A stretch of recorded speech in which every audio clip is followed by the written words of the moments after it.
Hello everyone. So actually I never really doubted the players na hindi nila makuha. I know they were going to fight till the end because this is not the first time that this happened.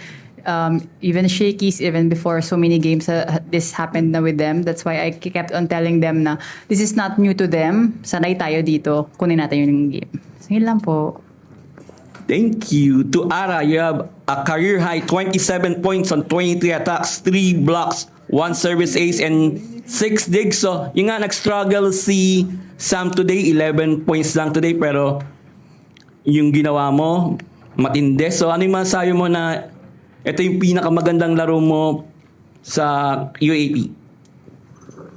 Sobrang saya lang po kasi makikita naman po sa team namin nung first and second set na parang nahirapan kami and nag-slow down kami. Pero binigay ko na lang po talaga yung best ko kasi kailangan ako ng team, kailangan ko din mag-step up and na-inspire ako sa mga kasama ko nung third set na hanggang fifth set na ilaban kasi nga nakikita ko na palaban talaga kami. Nakikita ko yung eagerness nila na manalo so ako nagiging binibigay ko na lang po yung best ko. Ganon.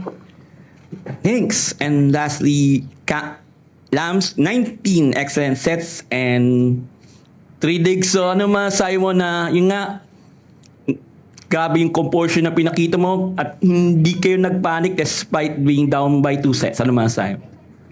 Ayun nga po, sa simula nung natalo kami ng 2 sets, nag-slow down talaga kami doon at nag-adjust agad sa pasa. Then, ang niremind ko lang palagi sa mga teammates ko nung pinasok po ako is kailangan natin maging composed hanggang sa dulo. Ganun po. Thank you. Okay, the floor is open for questions.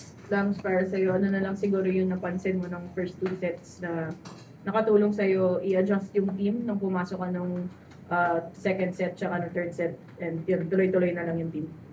Ayun nga po, sa first 2 sets po talaga nag-slow down yung kami. And also, mas nababantayan na po yung dulo-dulo naming spikers po, open hitters and opposite. So ayun po, pagpasok ko po, in-adjust ko po agad, which is binigay ko agad sa mga middles po. Ganun. Para sa'yo, yun nga, career high performance. Sobrang umaangat siguro yung laro mo this season. Siguro, ano na lang yung ginawa mo during the off-season or ano yung nag-change sa mindset mo na nag-open up ng ganitong opportunities para sa'yo na mag-perform ng ganito? Siguro po na ano lang po ako sa mga kasama ko, sa mga teammates ko po. Kasi kung sa ano nga makikita mo talaga yung grit nila na manalo, yung eagerness. So ako parang ano lang po ako, maging composed lang po talaga ako inside the court. Tapos isipin na lang po kung paano po ako makakatulong.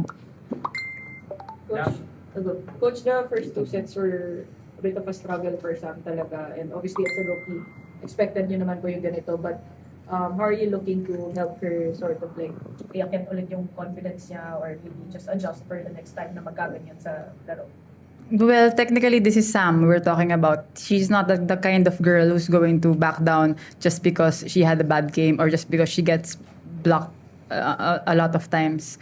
Di yun yung character niya. So I think wala naman kaming problema sa confidence level. I think we just have to improve her skills sa mga madami pang variations ng atake. But other than that, I don't think we have a problem with Sam.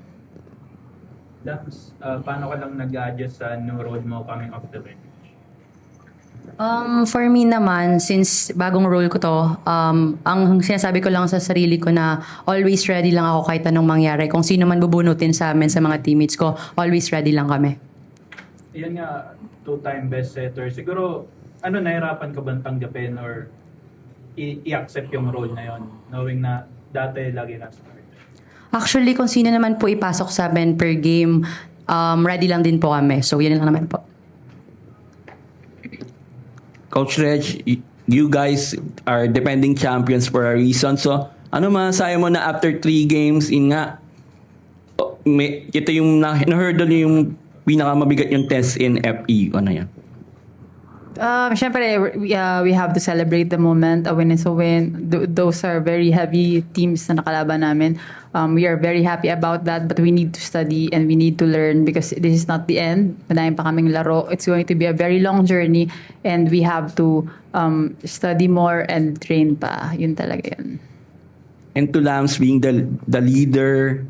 So, ano yung re-remind mo sa mga players ito yung 3 games yun. Yun kanina nga napalaban kayo sa FEU. So, ano yung bibigyan mong reminders to the players? Ako, I always remind them po, lalo na kapag mga ganyan yung laruan, kailangan talaga namin respetuhin po yung kalaban.